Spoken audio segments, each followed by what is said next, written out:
नमस्कार। नमस्कार सभी को। नमस्कार। आइए आप सभी का स्वागत है हमारे YouTube चैनल ज्ञान गंगा में।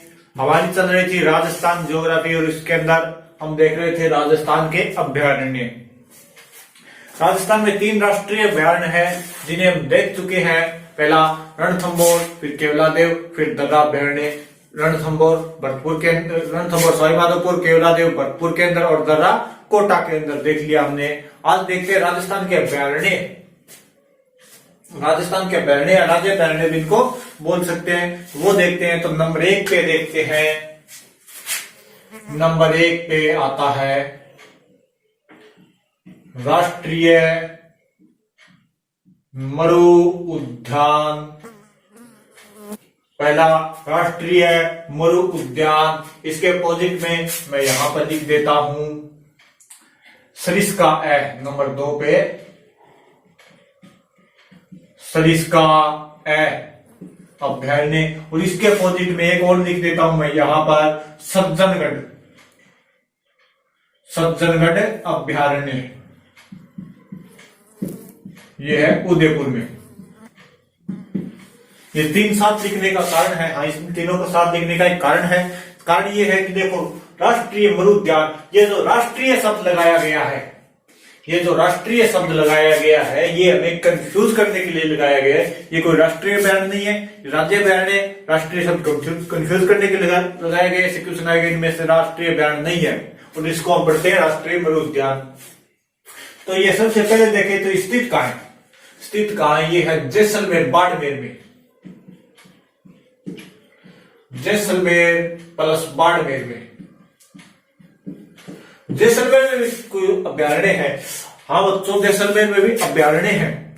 बहुत बड़ी जगह पड़ी है, सिर्फ नादिया अभ्यारण्य इसको घोषित कर दिया, यानी बहुत बड़ी जगह में बनाया गया। तो राजस्थान का सबसे बड़ा अभ्यारण्य, राजस्थान का सबसे बड़ा अभ्यारण्य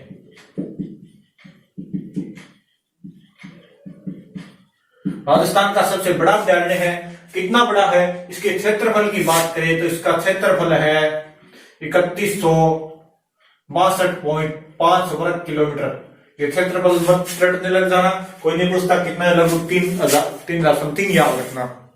इसमें से 1900 वर्ग किलोमीटर है, ये है जैसलमेर में, और लगभग 1262 वर्ग किलोमीटर ये है अपने बाड़मेर के अंदर। 2 जिलों के अंदर फैला हुआ है, यानी सबसे बड़ा हो गया राजस्थान का। 3162 वर्ग किलोमीटर क्षेत्रफल है, 2 जिलों के अंदर है, जैसलमेर बाड़मेर, जैसलमेर बाड़मेर, बाड़मेर जैसलमेर, याद कर लेना। इसके बाद में यहां पर पाया क्या जाता है, ये देखें कि यहां पर क्या पाया जाता है।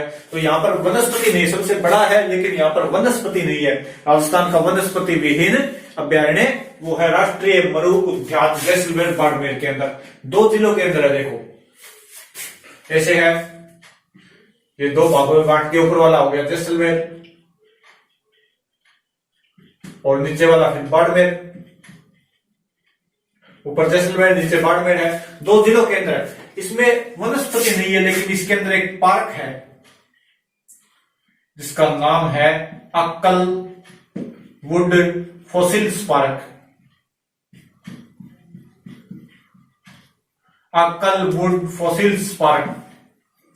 फॉसिल्स क्या होते हैं? फॉसिल्स होते हैं अवशेष। यहां पर यानी कि किसी भी चीज के अवशेष मिल गए, कोई हड्डी मिल गई, कोई लकड़ी मिल गई पुरानी, तो वहां उसको लाकर यहां पर रख देते हैं और उसके ऊपर शोध करते हैं। उसी का यह पार्क है जिसे बोला जाता है अक्कल वुड फॉसिल्स पार्क। यहां पर विश्व की सबसे प्राचीन लकड़ी के अवशेष भी है, और एक यहाँ पर हड्डी का अवशेष मिला था पीछे, लगभग कोई 7-8 मीटर लंबा है। 7-8 मीटर लंबा है, वो ध्यान रखना। वो यहाँ पर फॉसिल्स है, हाड़ का ले रख दिया, जो भी पाया मैं ऊपर शोध करना गया, फिर बोले अक्कल वुड फॉसिल्स पार्क, जीवाश्म पार्क भी बोली जाए। और क्या है? और देखा तो है एक पाइजे है टिड्डी दल। ये पार्क के अंदर टिड्डी दल पाइजे है। और देखा है तो एक किंग कोबरा सांप भी पाइजे है। किंग कोबरा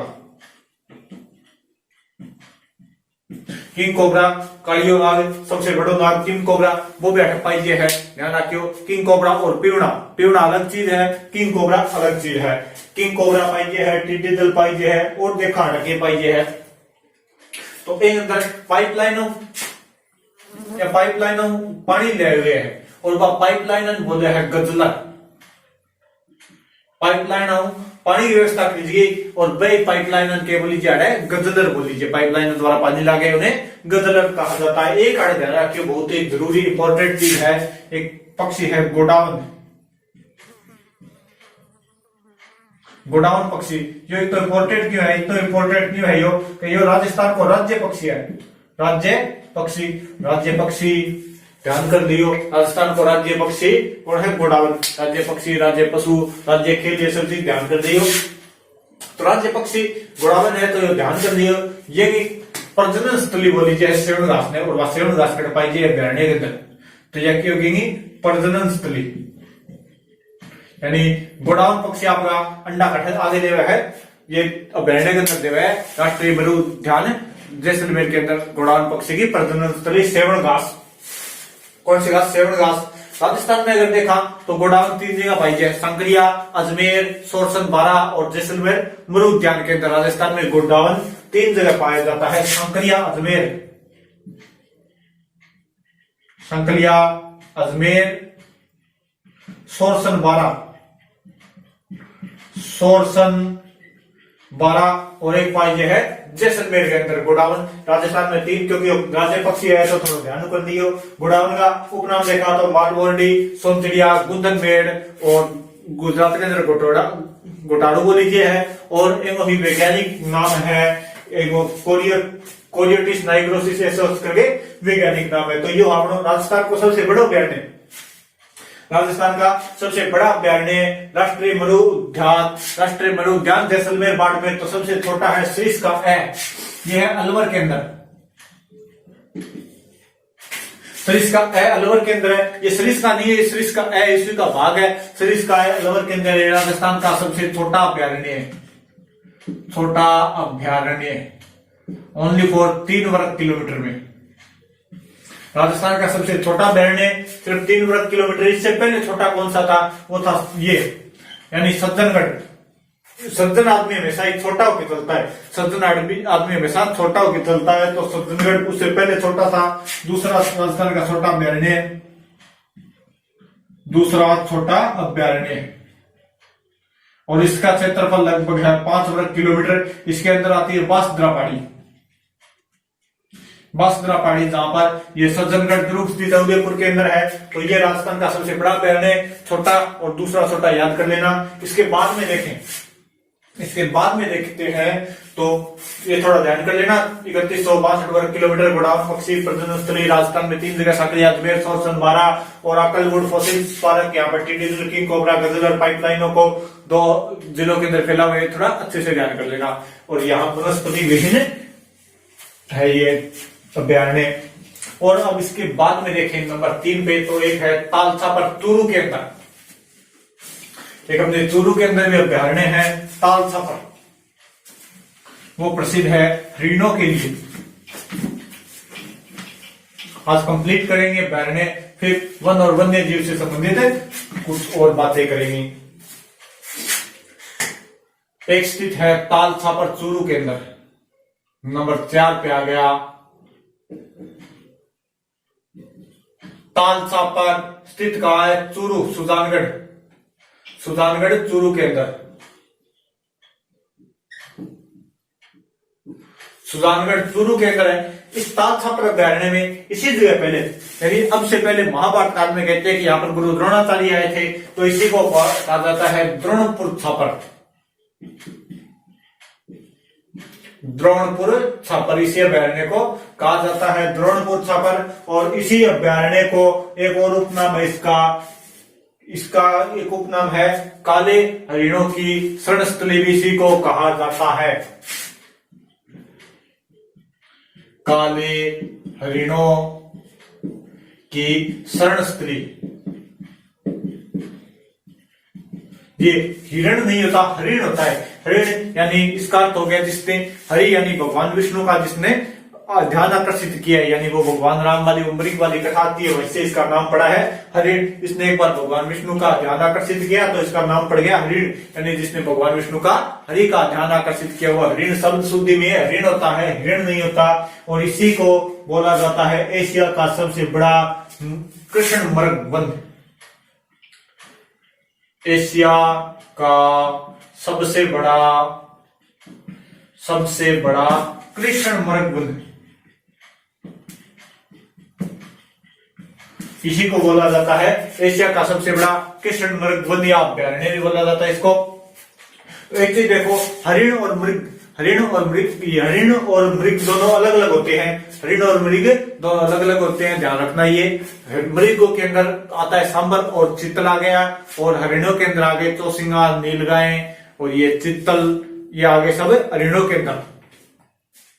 अब देखते हैं यहाँ पर और क्या पाया जाता है। यहाँ पर एक घास पाया जाता है मोथिया, एक घास पाया जाता है यहाँ पर मोथिया,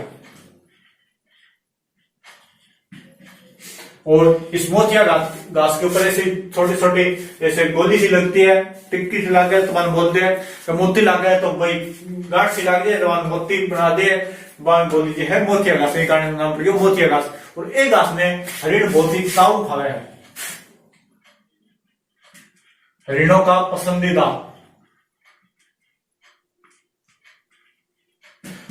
पसंदीदा घास है ये। तो यहाँ पर हरिण पाए जाते हैं इसी घास को खाने के लिए, मोतिया घास को खाने के लिए। और एक यहाँ पर नमकीन क्षेत्र है, तो यहाँ पे एक नमकीन क्षेत्र में झाड़ी पाई जाती है, लाना झाड़ी पाई जाती है यहाँ पर, लाना झाड़ी। और यहाँ पर देखें तो एक पक्षी आता है यहाँ पर, कुर्जा पक्षी, जो विरह का प्रतीक है। कुर्जा पक्षी आता है यहाँ पर, जो क्या है, विरह का प्रतीक है। और कुर्जा पक्षी की अगर वैसे स्थान पूछे राजस्थान में तो वो है खिंचनगांव जोधपुर, यानी खिंचनगांव जोधपुर में पाया जाता है कुर्जा पक्षी। और वो विरह का प्रतीक है, वो अपनी प्रेमिका को ढूंढता हुआ इसी अभ्यारण्य तक आ जाता है, तो यहीं पर भी वो देखा जाता है। तो इसे यहाँ पर कौन सा पक्षी देखा जाता है, कुर्जा पक्षी। इसके अलावा यहाँ पर लाना झाड़ी बताई दी, द्रोणपुर थापर या ताल थापर या कृष्णमृग अभ्यारण्य भी बोल सकते हैं इसको। काले हरिणों की शरण स्थल, एशिया का सबसे बड़ा कृष्णमृग, और इस यहाँ पर घास पाया जाता है मोतिया। और बस इतना ही इसके बारे में थोड़ा देख लेना। मोतिया घास हरिणों का सबसे पसंदीदा घास, यहाँ पर लाना झाड़ी पाई जाती है, कुर्जा पक्षी आता है। इसके बाद में देखते हैं, अब सरिस्का ए को देख लिया तो सरिस्का अभ्यारण्य को भी देख लेते हैं। सरिस्का अभ्यारण्य स्थित है अलवर के अंदर, सरिस्का अभ्यारण्य स्थित है अलवर के अंदर, और इसे बोला जाता है बाघों का घर। नंबर 5 पे आ गया सरिस्का अभ्यारण्य,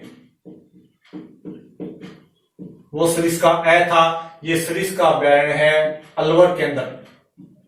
सरिस्का वो ए भी अलवर के अंदर और सरिस्का भी अलवर के अंदर, इसे बोला जाता है, इसका उपनाम है बाघों का घर, बाघों का घर। रणथंभौर को बोला जाता है भारतीय बाघों का घर, और सरिस्का अभ्यारण्य को बोला जाता है बाघों का घर। बाघों से रिलेटेड है तो यहाँ पर बाघ परियोजना चलाई गई होगी, तो यहाँ पर राजस्थान की दूसरी वह सबसे बड़ी बाघ परियोजना टाइगर प्रोजेक्ट चलाया गया। यहाँ पर राजस्थान का दूसरा व सबसे बड़ा टाइगर प्रोजेक्ट चलाया गया। इसे अभ्यारण्य की श्रेणी में शामिल किया गया था 1958 में। अभ्यारण्य की श्रेणी 1958 में इसे शामिल किया गया था अभ्यारण्य की श्रेणी में। और बात करें इसकी, वो जो था ये इससे पहले राष्ट्रीय मरु उद्यान को 8 मई 1981 को अभ्यारण्य की श्रेणी में शामिल किया गया था। जैसलमेर बाड़मेर 8 मई 1981 को राष्ट्रीय मरु उद्यान को अभ्यारण्य की श्रेणी में शामिल किया गया, और सरिस्का को 1958 में शामिल किया गया। इसके अगर क्षेत्रफल की बात करें तो लगभग इसका क्षेत्रफल है 492 वर्ग किलोमीटर। इसका क्षेत्रफल 492 वर्ग किलोमीटर है, जिसमें से टाइगर प्रोजेक्ट चलाया गया है 180 वर्ग किलोमीटर में। क्या चलाया गया है? टाइगर प्रोजेक्ट चलाया गया है 180 वर्ग किलोमीटर में। टोटल क्षेत्रफल 492 वर्ग किलोमीटर, जिसमें से 180 वर्ग किलोमीटर में टाइगर प्रोजेक्ट चलाया गया है। 1998 से अभयारण्य की श्रेणी में शामिल किया गया। और यहाँ पर क्या पाया जाता है, और यहाँ पर पाया जाता है हरे कबूतर। हरे कबूतर या इन्हें बोला जाता है हरियल पक्षी। हरे कबूतर या हरियल पक्षी यहाँ पर पाए जाते हैं। और एक हरियल पक्षी पाया जाता है नागौरी उच्च भूमि में। नागौरी उच्च भूमि में, नागौरी उच्च भूमि और सरिस्का अभयारण्य में हरियल पक्षी या हरे कबूतर पाए जाते हैं। इनकी विशेष बात होती है, हरे कबूतर या हरियल पक्षी की एक विशेष बात होती है कि ये कभी जमीन पर पांव नहीं रखते। जैसे चातक पक्षी कभी जमीन का पानी नहीं पीता। मैं आज सुनिए चातकड़ो धरती रो पानी पिएगो, वो पितल पाचल और पितल कभी कहानी में है कि चातक पक्षी कभी धरती का पानी नहीं पीता। पिदिया इडो खोए पिदियो वो ऊपर पैर करके सोया, आसमान में ऊपर ना पड़ जाए। मियाँ ही हरिया कबूतर कदे जमीन के ऊपर पांव कौन रखा है। अगर पूछा है क्यों सुना मनवाओगो, अगर पाँव नहीं रखा है तो फिर आगे डिलीवरी, तो भैया डिलीवरी आसमान में उड़ता है तो देते हैं और नीचे पड़ने पहले बच्चे निकल के उड़ जाए, ज्यादा हो जाए तो सेंड कर लियो। पता कौन भैया आपने सुन लिया है। हरा कबूतर या हरियल पक्षी कभी जमीन पर पाँव नहीं रखता है, चातक कभी धरती का पानी नहीं पीता है और पिदियो हमेशा ही पैर ऊंचा करके सोया है।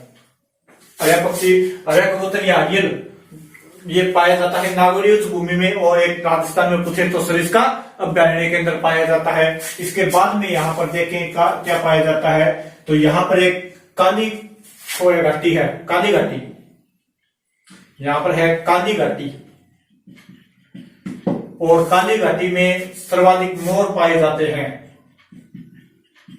सर्वाधिक मोर पाए जाते हैं काली घाटी में। इसी अभयारण्य के अंदर है एक नाइयों की कुल देवी नारायणी माता का मंदिर। नारायणी माता का मंदिर, यह है नाइयों की कुल देवी। यहाँ पर कई मंदिर है, 4 मंदिर है, चलो बता देता हूँ आपको साथ में। यहाँ पर देखें तो नारायणी माता का मंदिर है, नाइयों की कुल देवी है। और यहाँ पर देख ले अभी मंदिर देखें तो यहाँ पर मुख्य 4 मंदिर और हैं, ये चारों को रट देना। नंबर 1 पे आता है ताल वृक्ष, ये पूछे गए एग्जाम में, ताल वृक्ष। नंबर 2 पे आ गया बर्तरीसी, बर्तरी। और नंबर 3 पे आ गया ताल वृक्ष, बर्तरी और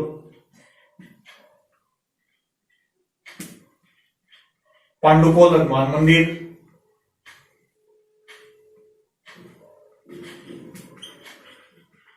पांडुपोल हनुमान मंदिर। और नंबर 4 पे आ गया ये नीलकंठ महादेव, नीलकंठ महादेव। चारों मंदिर बहुत ही इंपॉर्टेंट है, अच्छे से रट लेना, इनको ध्यान कर लेना। ये किस चारों में से एग्जाम में पूछे हुए शायद ये पूछा, ये है मांडव्य ऋषि की तपोभूमि। मांडव्य ऋषि की तपोभूमि,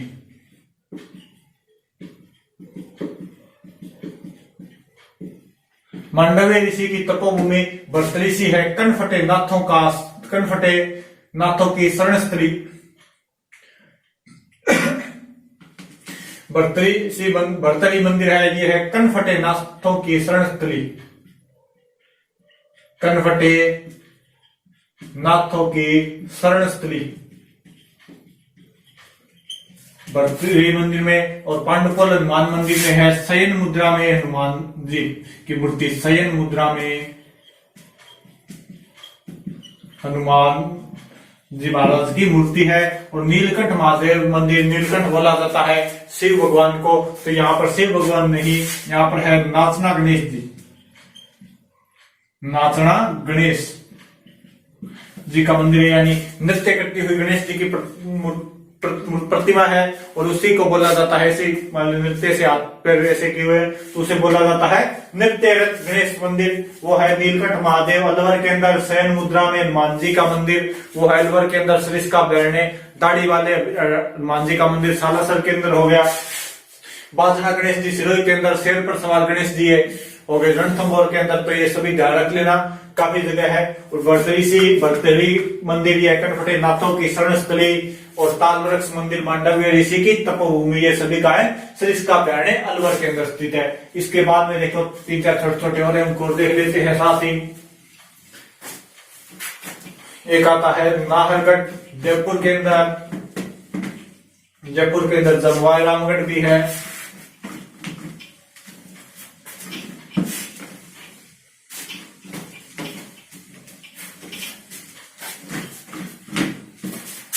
यह आ गया नाहरगढ़ जयपुर के अंदर।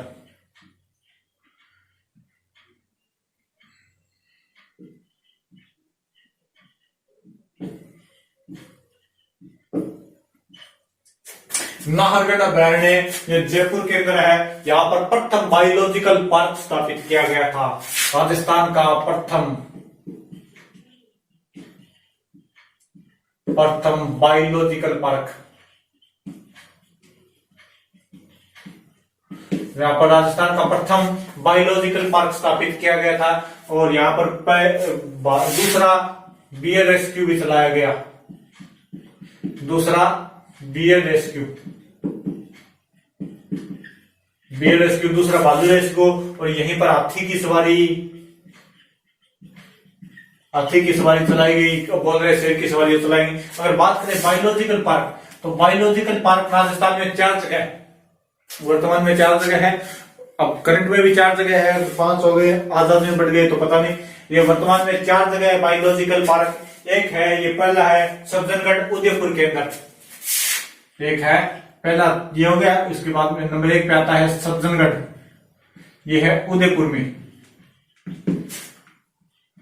एक है ये नाहरगढ़ हो गया, नाहरगढ़ जयपुर में। एक है माचियासपाली जोधपुर में, माचियासपाली जोधपुर। और एक है अबेड़ा, अबेड़ा है कोटा के अंदर। तो ये 4 बायोलॉजिकल पार्क है राजस्थान में, सज्जनगढ़ उदयपुर, नाहरगढ़ जयपुर, माचियासपाली जोधपुर और अबेड़ा कोटा के अंदर। ये 4 बायोलॉजिकल पार्क है। प्रथम बायोलॉजिकल पार्क नाहरगढ़ जयपुर के अंदर। इसके बाद में देखते हैं एक अभ्यारण्य है शेरगढ़ अभ्यारण्य, शेरगढ़ अभ्यारण्य। और शेर कहाँ रहते हैं? शेर रहते हैं बाहर, घर में नहीं रहते, बाहर रहते हैं शेर। तो ये है 12 के अंदर। शेरगढ़ अभ्यारण्य स्थित कहाँ है?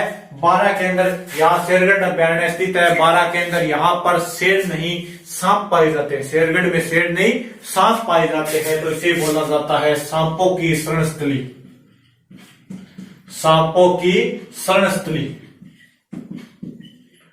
इस शेरगढ़ अभ्यारण्य को बोला जाता है सांपों की शरणस्थली। यहाँ पर इसी अभ्यारण्य से परबंध नदी गुजरती है, परबंध नदी गुजरती है,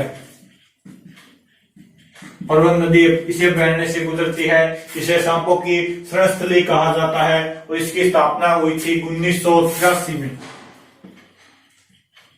स्थापना 1983 में हुई थी। और राजस्थान उत्तर भारत का प्रथम सर्प उद्यान कोटा के अंदर, उत्तर भारत का प्रथम सर्प उद्यान कोटा के अंदर स्थापित किया गया था।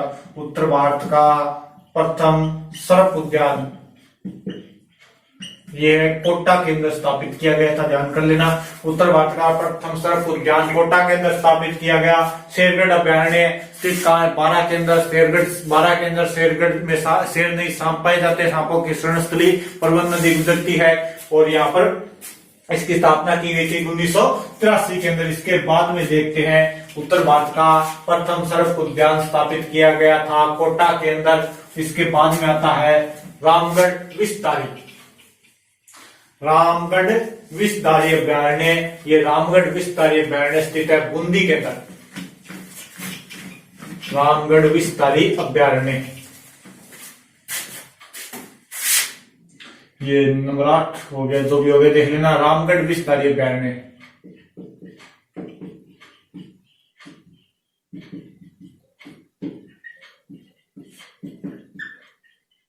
ये है बूंदी के अंदर। रामगढ़ विस्तारी अभ्यारण्य स्थित है बूंदी के अंदर। रामगढ़ विस्तारी यानी बहुत विस्तारी है, विस्तारी होता है सांप से ज्यादा अजगर। तो ये अजगर यहाँ पर पाए, इसे बोला जाता है अजगर की शरणस्थली, अजगर की शरणस्थली। अजगर और सांप में फर्क होता है। सांप हमेशा डसता है और अजगर निगलता है। अजगर सीधे आदमी को निगल लेता है लेकिन सांप डसता है। अजगर इसका मतलब होता है माने निगलना और गर माने बकरी, यानी कि बकरी को निगल जाता था तो इसका नाम रखा गया अजगर। यह क्या है, अजगर की शरणस्थली। और इसी अभ्यारण्य में जैसे देखे कि ऊपर जिला हो गया है सवाई माधोपुर, नीचे उसके बूंदी। सवाई माधोपुर में है रणथंभौर, तो रणथंभौर में कभी कभी शेर विचलित करते हुए बूंदी वाले रामगढ़ विस्तार में आ जाते हैं। राजस्थान का एकमात्र अभ्यारण्य जहां पर टाइगर प्रोजेक्ट नहीं होते हुए भी बाघ देखे गए हैं, तो इसे बोला जाता है रणथंभौर बाघों का जच्चा घर। रणथंभौर बाघों का जच्चा घर। जच्चा घर यानी यहाँ पर बाघ आकर प्रजनन करते हैं, बच्चे पैदा करते हैं, तो इसे बोला जाता है रणथंभौर बाघों का जच्चा घर भी बोला जाता है इसे। और इस यहाँ पर पाए जाते हैं, ये रणथंभौर अभयारण्य में ढोकड़ा के वन पाए जाते हैं, तो यहाँ पर भी वन पाए जाते हैं ढोकड़ा के वन। ढोकड़ा वन पाए जाते हैं यहाँ पर। राजस्थान में सर्वाधिक वन पाए जाते हैं ढोक या ढोकड़ा वन। यहाँ पर मेज नदी गुजरती है। पानी पी लें भाई।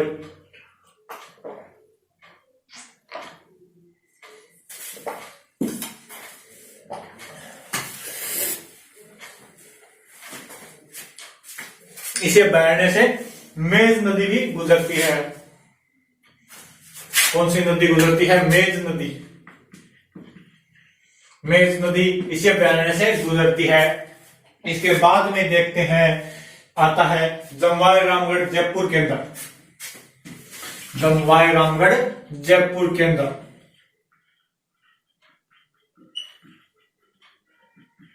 एक जमवाई रामगढ़ बांध भी है। एक किया गया जमवाई रामगढ़ अभयारण्य, ये है जयपुर के अंदर। जमवाई रामगढ़ जयपुर के अंदर है। ये इसे बोला जाता है जयपुर का पुराना शिकार गाह है। जयपुर का पुराना शिकार गाह है। पुराना शिकार गाह है, यानी यहाँ पर जयपुर राजा अपने शिकार खेलने के लिए आते थे, तो इसे बोला जाता है जयपुर का पुराना शिकार गाह है। और यहीं पर कछवाहों की कुल देवी, यानी जयपुर कछवाहा शासकों का शासक था, तो यहाँ पर कछवाहों की कुल देवी जमवाई माता का भी मंदिर है। जमवाई माता का मंदिर किस अभयारण्य में है? जमवाई रामगढ़ जयपुर के अंदर। जमवाई माता कछवाहों की कुल देवी है, इसका मंदिर है जमवाई रामगढ़ के अंदर। एक है सवाई मानसिंह अभयारण्य सवाई माधोपुर के अंदर। सवाई मानसिंह अभयारण्य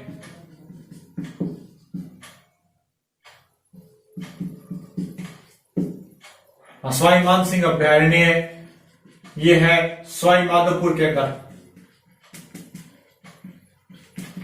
सवाई मानसिंह अभयारण्य सवाई माधोपुर के अंदर। यहाँ पर चिड़ियाखोह नामक पर्यटन स्थल है। यहाँ पर एक पर्यटन स्थल है चिड़ियाखोह। चिड़ियाखोह नामक क्या है? पर्यटन स्थल है। और ये स्थित कहाँ है? सवाई माधोपुर के अंदर सवाई मानसिंह अभयारण्य। इसके बाद में थोड़ा थोड़ा देख लेते हैं। तो अब एक महत्वपूर्ण अभयारण्य आता है, इसको रट लेना, सीता माता अभयारण्य। महत्वपूर्ण अभयारण्य है सीता माता अभयारण्य।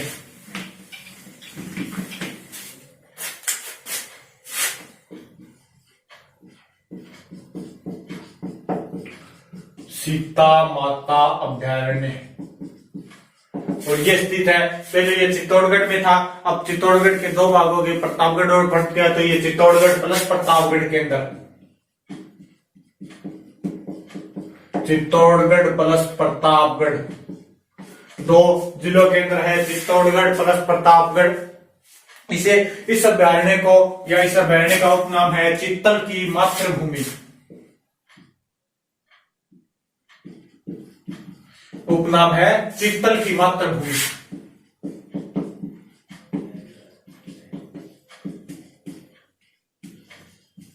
चित्तल की मातृभूमि बोला जाता है इसे, या उड़न गिलहरियों का स्वर्ग भी बोला जाता है। यहाँ पर पाई जाती है महत्वपूर्ण चीज उड़न गिलहरी। इसे उड़न गिलहरी उड़न गिलहरी का सौरक भी बोला जाता है। उड़न गिलहरी अपनी आप भाषा में बोले तो पेड़ काटी इसी हुआ है, लेकिन वो जब छलांग लगाती है तो उसके जैसे उछाल मारती है, छलांग लगाती है एक पेड़ से दूसरे पेड़ पर, तो अपने पैरों को से फैला लेती है और उसके नीचे पैर से फैल जाते हैं जैसे पंख है, और वो थोड़ी लंबाई ज्यादा तय कर देती है, इसीलिए इसको बताया जाता है उड़न गिलहरी। वास्तव में ये उड़ती नहीं है। एक बार एग्जाम में क्वेश्चन आया था कि उड़न गिलहरी किस वृक्ष के ऊपर रहती है, उड़न गिलहरी किस वृक्ष के ऊपर रहती है, तो ध्यान रखना उड़न गिलहरी महुआ के वृक्ष के ऊपर रहती है। महुआ वृक्ष के ऊपर उड़न गिलहरी रहती है। महुआ वृक्ष, ये आदिवासियों का कल्पतरु भी इसको बोला जाता है। महुआ वृक्ष से शराब भी बनाई जाती है। आदिवासियों का कल्पवृक्ष भी इसको बोला जाता है, और इसके ऊपर कौन रहता है, उड़न गिलहरी रहती है। और सांप को, जैसे सांप सर्वाधिक रहते हैं चंदन के ऊपर, यानी पुराने समय में चंदन लगाया जाता था माथे में, और वर्तमान में भी कई लोग लगाते हैं कि अपना यहाँ से माथा ठंडा रहे, दिमाग ठंडा रहे, इसलिए चंदन लगाया जाता था। और सांप के अंदर गर्मी होती है तो वो भी इस पेड़ के चारों रहते हैं, तो सांप रहते हैं चंदन वृक्ष के चारों ओर। और देखिए यहाँ पर क्या पाया जाता है, तो इसका क्षेत्रफल है लगभग 422 वर्ग किलोमीटर। 422 वर्ग किलोमीटर इसका क्षेत्रफल है लगभग। और अभयारण्य का दर्जा इसे दिया गया था, अभयारण्य का दर्जा इसे दिया गया था 1979 में। अब देखेंगे 1988 देखेंगे 1979 में से अभयारण्य का दर्जा दिया गया। 422 वर्ग किलोमीटर के अंदर फैला हुआ है, और यहाँ पर पाए जाते हैं राजस्थान में एकमात्र जगह पाए जाने वाले सागवान के वृक्ष। राजस्थान में एकमात्र जगह पाए जाते हैं, वो यहाँ पर पाए जाते हैं सागवान के वन। सागवान वन पाए जाते हैं यहाँ पर, जो राजस्थान में एकमात्र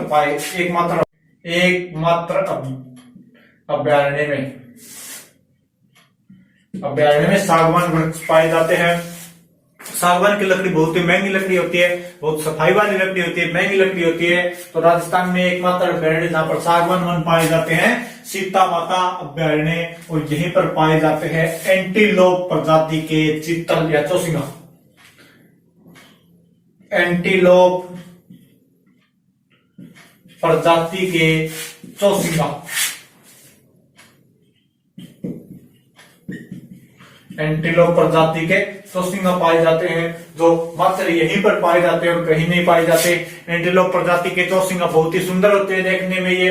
और यहाँ पर अगर नदियां देखें तो इस अभयारण्य से नदियां गुजरती है, जाखम, करमोई, टांकला आदि नदियां गुजरती है।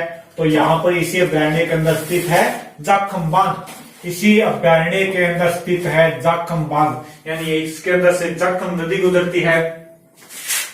नदी देखें तो यहाँ पर गुजरती है जाखम, करमोई, टांकला, और एक नाला भी गुजरता है, जैसे नदी नाला गुजरता है। तो यहीं पर स्थित है जाखम बांध।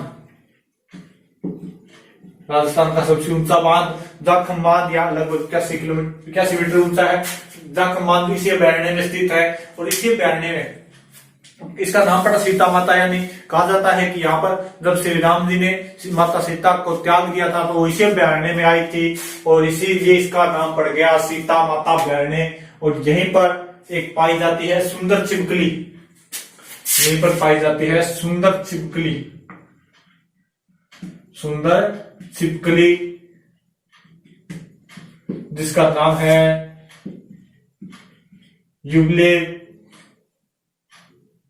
यूब्लेफेरिस।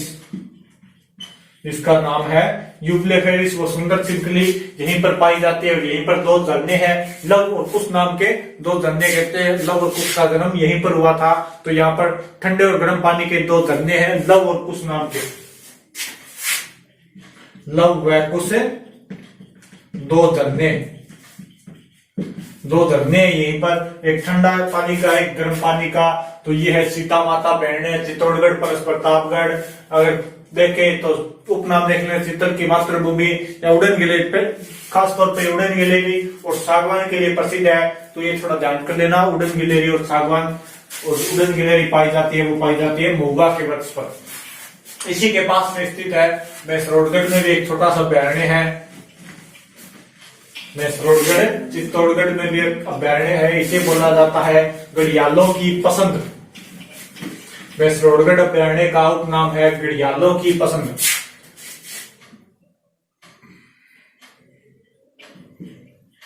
मैसरोडगढ़ यह है चित्तौड़गढ़ के अंदर और इसे बोला जाता है, उपनाम है इसका घड़ियालों की पसंद।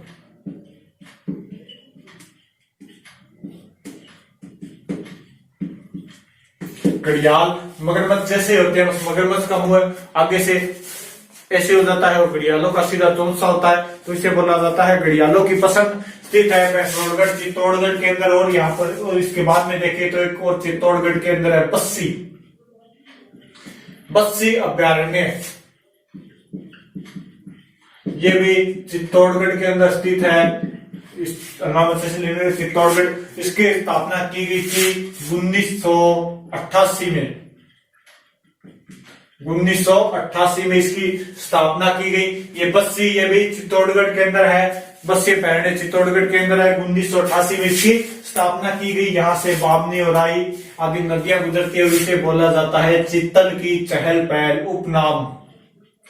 उपनाम इसका चित्तल की चहल पहल। इसका उपनाम है। नदियां यहां से गुजरती है, वामनी ओराई आदि नदियां यहां से गुजरती है। वामनी और ओराई नदियां यहां से गुजरती है।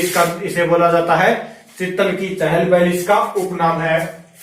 अब वो अभ्यारण्य देखते हैं। तीन जिलों के अंदर फैले। उससे पहले एक अभ्यारण्य है जो 3 राज्यों के अंदर फैला है। ये छोटे छोटे अभ्यारण्य हो गए। अब जो 3 राज्यों के अंदर फैला है बड़ा अभ्यारण्य, उसको देखते हैं। एक अभ्यारण्य है राष्ट्रीय चंबल घड़ियाल अभ्यारण्य।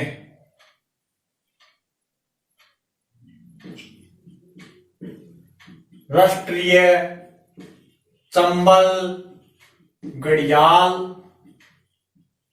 अभ्यारण्य। राष्ट्रीय चंबल घड़ियाल अभ्यारण्य। राष्ट्रीय चंबल घड़ियाल अभ्यारण्य 3 जिलों के अंदर फैला हुआ है। एक मिनट होगी।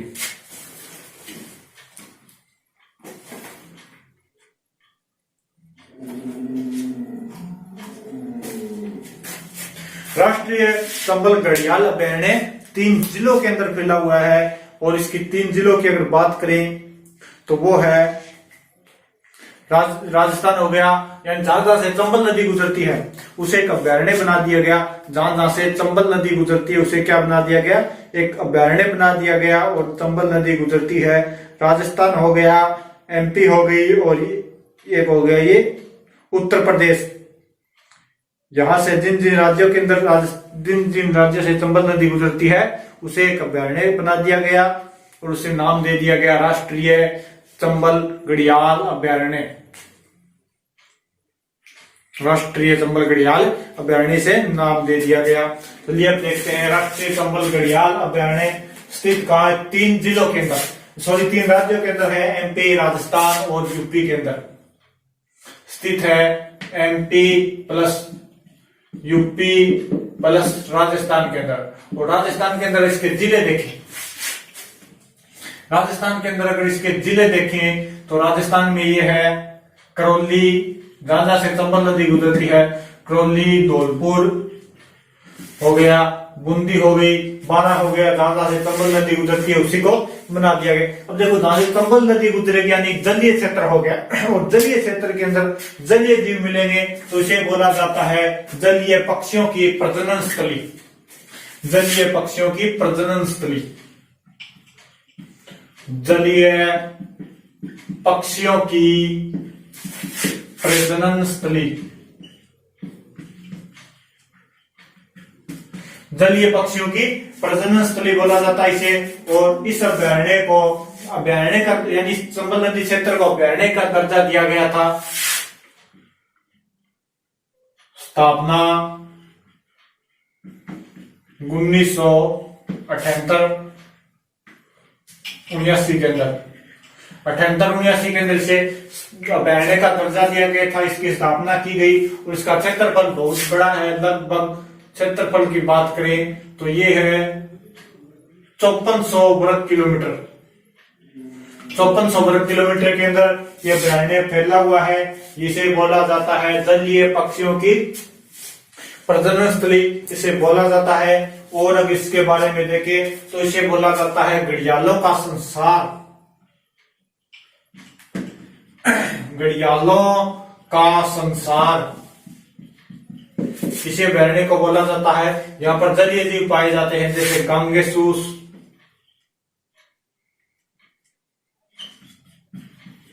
गांगेसूस हो गया, शिशुमार मछली और डॉल्फिन आदि मछलियां हो गई। एक ध्यान रखना, अगर आए कि मछली की श्रेणी में नहीं आता है, कौन सी मछली की श्रेणी में नहीं आता है, वो वुली व्हेल होगी। वुली व्हेल मछली की श्रेणी में नहीं आती, इसे समुद्री गाय बोला जाता है। और शायद ये डॉल्फिन भी मछली की श्रेणी में नहीं आती, तो थोड़ा ध्यान रखना, इसे मछली पढ़ते हैं लेकिन ये मछली की श्रेणी में नहीं आती है।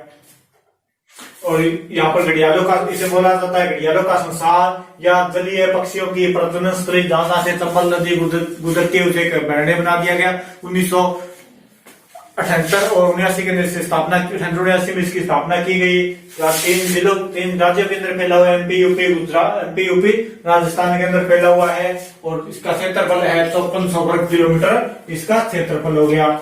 इसके बाद में देखते हैं, एक आ गया राम सागर, ये हाँ ये आ गया राम सागर वन विहार धौलपुर के अंदर। 2 छोटे छोटे अभ्यारण्य है, धौलपुर के अंदर भी है राम सागर वन विहार, और एक है धौलपुर के अंदर। अगला अभ्यारण्य केसर बाग,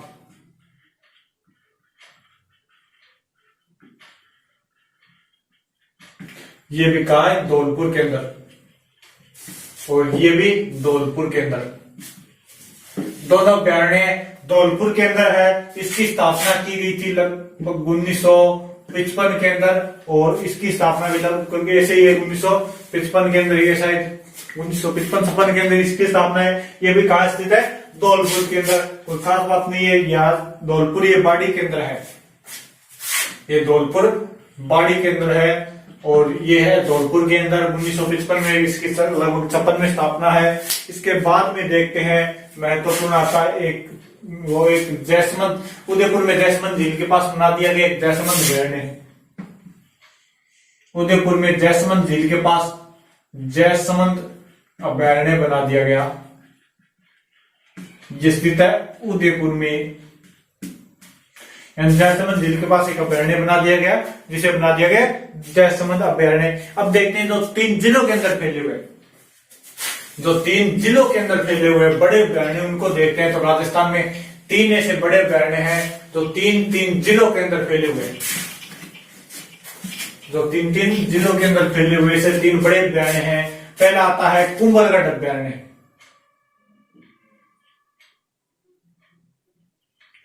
कुंभलगढ़ अभ्यारण्य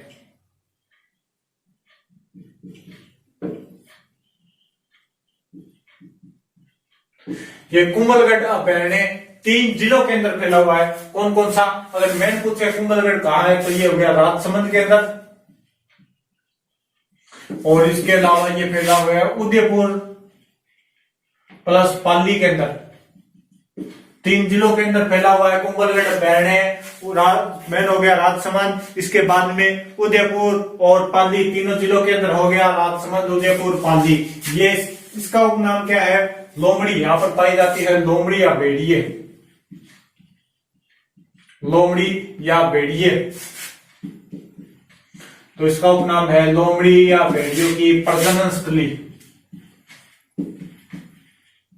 इसका उपनाम हो गया लोमड़ी या भेड़ियों की प्रजनन स्थली कुंभलगढ़ अभ्यारण्य। इसी के अंदर आ जाएगा कुंभलगढ़ दुर्ग। अब जैसे कुंभलगढ़ अभ्यारण्य, ये हो गया कुंभलगढ़ अभ्यारण्य 3 जिलों के अंदर।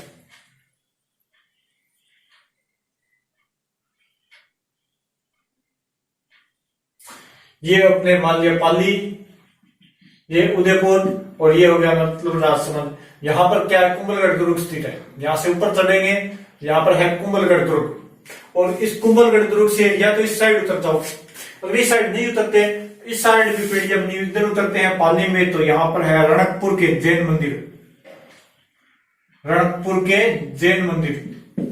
तो देखो रणकपुर के जैन मंदिर ये बहुत ही राजस्थान के सबसे सुंदर मंदिर है, राजस्थान के सबसे सुंदर मंदिर है रणकपुर के जैन मंदिर। यहाँ पर 1444 खंबे बने हुए, 1444 खंबे। 1444 विक्रम संवत में करणी माता का जन्म हुआ था, याद रखने के लिए। और 1444 खंबे इसी जैन मंदिर में है, यहाँ पर है 1444 खंबे। और सभी खंबे ऐसे बनाए गए हैं कि कोई भी खंबा, यानी जैन मंदिर के अंदर ये आदिनाथ, भगवान आदिनाथ की मूर्ति है, उसे देखने में चाहिए कहीं से देखो कोई खंबा बीच में नहीं आता है, भगवान आदिनाथ की मूर्ति सभी जगह से दिखाई देती है। तो राजस्थान के सबसे सुंदर मंदिर वो है रणकपुर के जैन मंदिर। इसे बनाने में लगभग 99 लाख का खर्चा आया था। इसका निर्माण करवाया था दारणक साय ने, दारणक साय ने इसका निर्माण करवाया था। राणा कुंभा के समय राणा कुंभा ने नहीं करवाया था, ये दारणक साय ने। इसे दारणक साय की छतरी बोला जाता है। राजस्थान में सर्वाधिक खंभों की छतरी, 1444 खंबे की छतरी दारणक साय की छतरी रणकपुर पाली के अंदर भी इसको बोला जाता है। तो रणकपुर के जैन मंदिर सर्वाधिक सुंदर मंदिर। और यहाँ पर देखें तो यहाँ पर जन्म हुआ था महाराणा प्रताप का, महाराणा प्रताप का यहाँ जन्म हुआ था, तो इसे महाराणा प्रताप की जन्मस्थली भी बोला जाता है,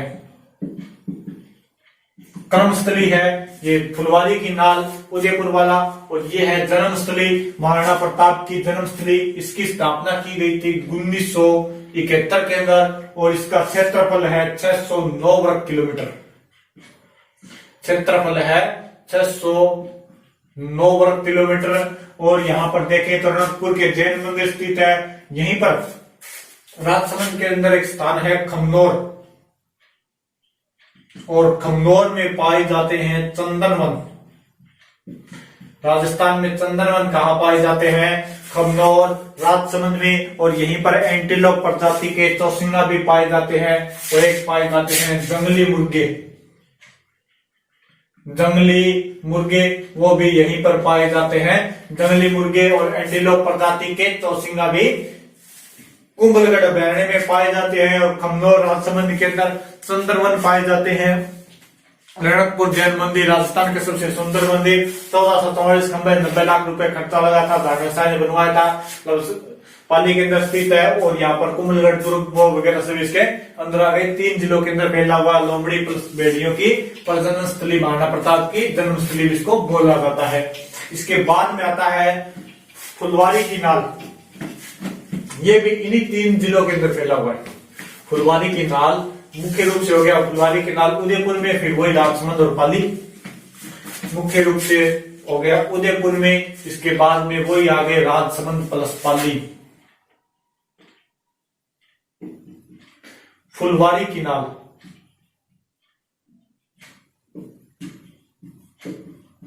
फुलवारी की नाल अभयारण्य,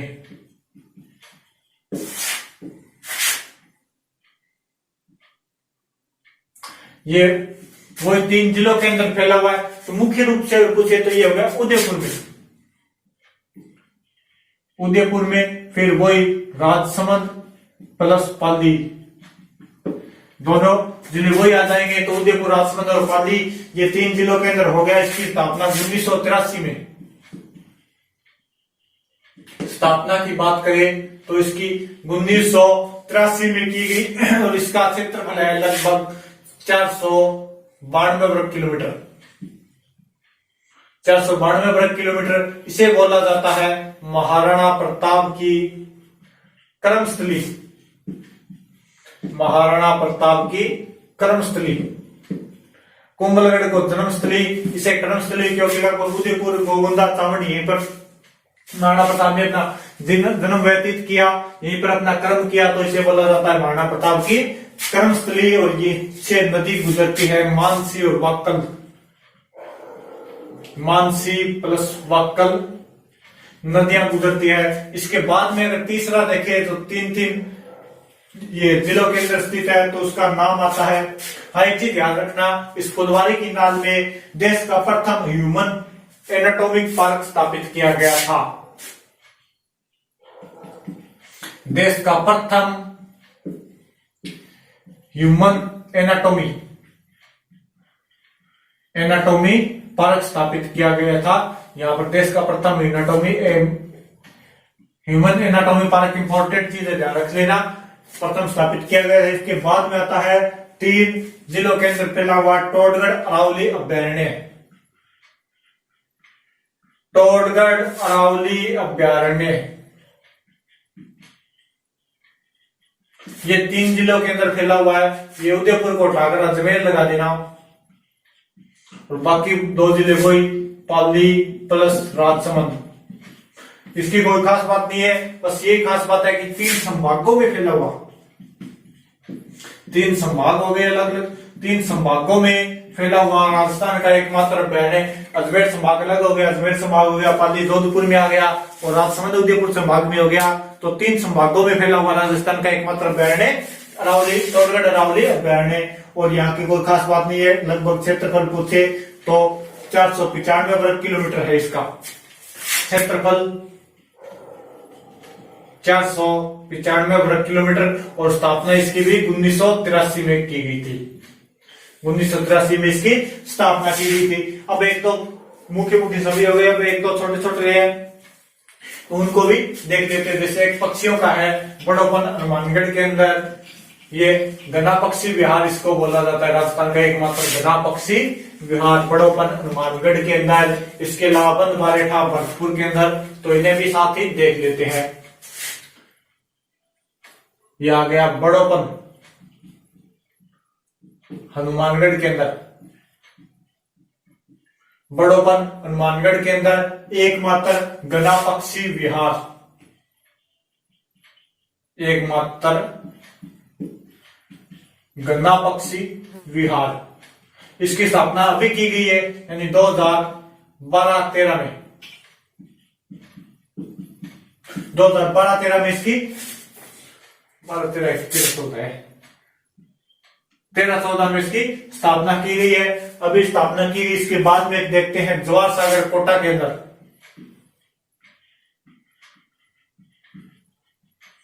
जवाहर सागर अभ्यारण्य ये स्थित है कोटा के अंदर, और कोटा के अंदर स्थित है तो इसे बोला जाता है, यानी जवाहर सागर वही नदी चंबल, इसे बोला जाता है घड़ियालों का प्रजनन स्थल, घड़ियालों का प्रजनन स्थल इसे बोला जाता है। इसके बाद में देखें तो एक आता है बंद बारेठा, ये आता है भरतपुर के अंदर। बंद बारेठा अभ्यारण्य ये आ गया भरतपुर के अंदर, बंद बारेठा भरतपुर के अंदर। और यहां पर इसकी स्थापना की गई थी 1900, बंद बारेठा भरतपुर के अंदर इसकी स्थापना है शायद 1983 के, ऐसा थोड़ा ध्यान कर लेना। और यहां पर पाए जाते हैं जरख, जरख ये जंगली कुत्ते या भेड़िए जैसे होते हैं, जरख यहाँ पर पाए जाते हैं जरख। और इसे परिंदों का घर भी बोला जाता है, जरख पाए जाते हैं और इसे बोला जाता है परिंदों का घर, परिंदों का घर भी किस अभ्यारण्य को बोला जाता है, बंद बारेठा अभ्यारण्य भरतपुर के अंदर। माचियास्पारी जोधपुर के अंदर,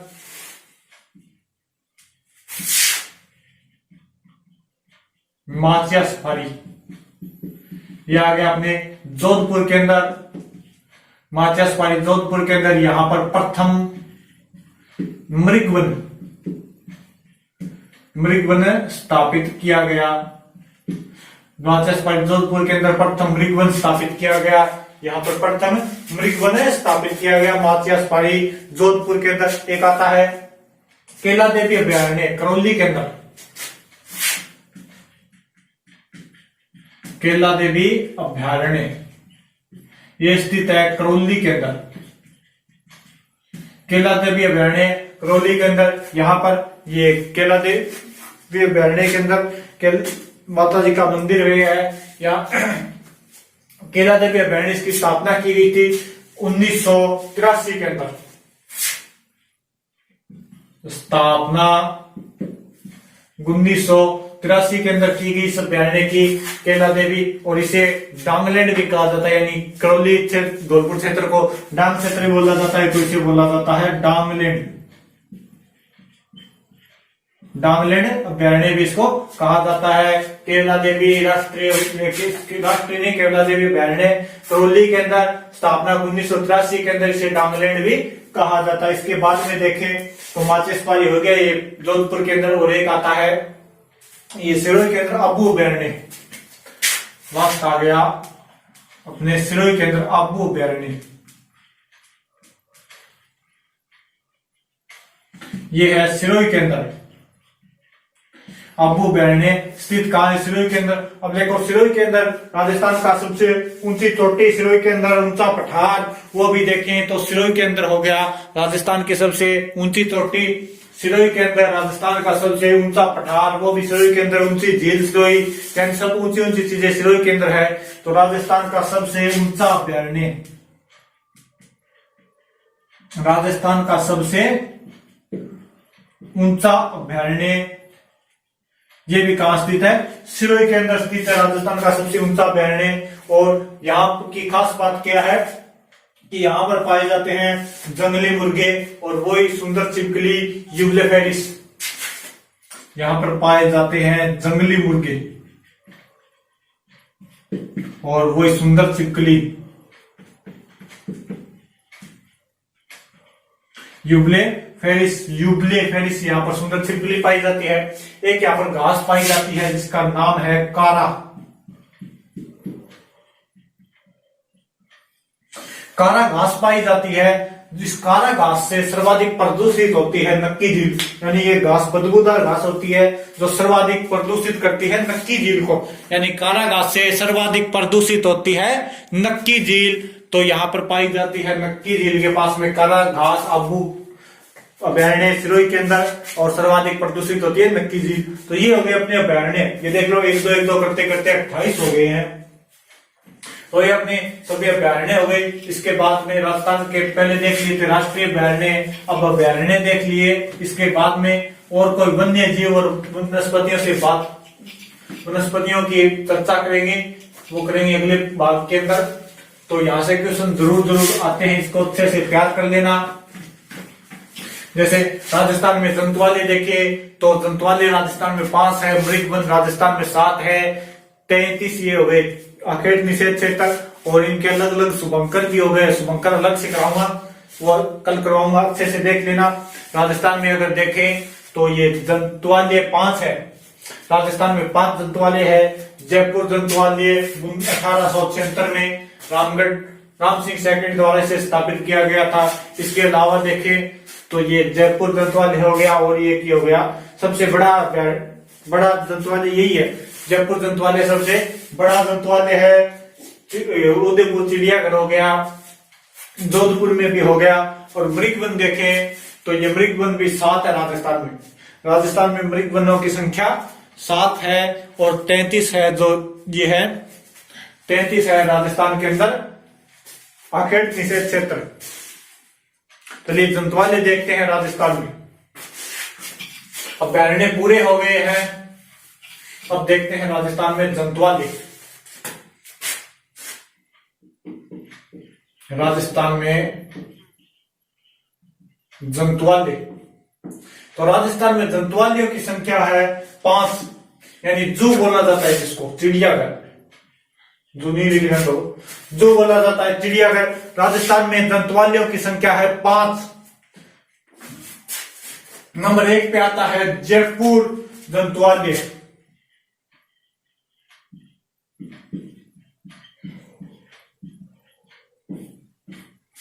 जयपुर जंतुवाल्य, और इसकी स्थापना 1876 में की गई थी। 1876 में की गई थी इसकी स्थापना, सबसे पहले की गई 1876 में, और इसकी स्थापना की गई थी राम सिंह प्रथम द्वारा। स्थापना 1876 में राम सिंह सेकंड द्वारा। राम सिंह सेकंड द्वारा इसकी स्थापना की गई 1876 में। सबसे प्राचीन व बड़ा, यानी सबसे पहले बनाया गया तो राजस्थान का सबसे प्राचीन व बड़ा अभ्यारण्य, बड़ा अभ्यारण्य नहीं जंतुवाले है ये, ध्यान रखना। अभ्यारण्य नहीं जंतुवाले ऋषि प्रसिद्ध है, घड़ियालों की ये प्रसिद्ध है, ये घड़ियालों के लिए, घड़ियालों के लिए प्रसिद्ध है, घड़ियालों के लिए प्रसिद्ध है। तो देखो राजस्थान का पहला जंतुवालय 1876 में स्थापना, जयपुर जंतुवालय 1873 में स्थापना राम सिंह सेकंड द्वारा। सबसे पहला यानी सबसे प्राचीन हो गया, सबसे प्राचीन और सबसे बड़ा जंतुवालय जयपुर जंतुवालय। इसके बाद में जयपुर वाले राजाओं ने कर दिया तो मेवाड़ के महाराणा बोले हम भी करेंगे, तो दूसरा जंतुवालय है उदयपुर, दूसरा जंतुवालय उदयपुर चिड़ियाघर 1900 ये हो गया 76 के अंदर, 78 के अंदर नंबर 2 पे आ गया उदयपुर चिड़ियाघर। ये है 1878 के अंदर। इसकी स्थापना की थी स्वरूप सिंह, महाराणा स्वरूप सिंह ने इसकी स्थापना की थी। मेवाड़ के जब जयपुर के राजाओं ने कर दी तो मेवाड़ के महाराणा का पीछे रहने वाले थे, उन्होंने भी कर दी 1878 के अंदर महाराणा स्वरूप सिंह ने, और स्थापना कर दी उदयपुर चिड़ियाघर की 1878 के अंदर, दूसरा चिड़ियाघर। इसके बाद में बीकानेर चिड़ियाघर 1922 के अंदर, 1922 के अंदर बीकानेर चिड़ियाघर नंबर 3 पे आता है बीकानेर।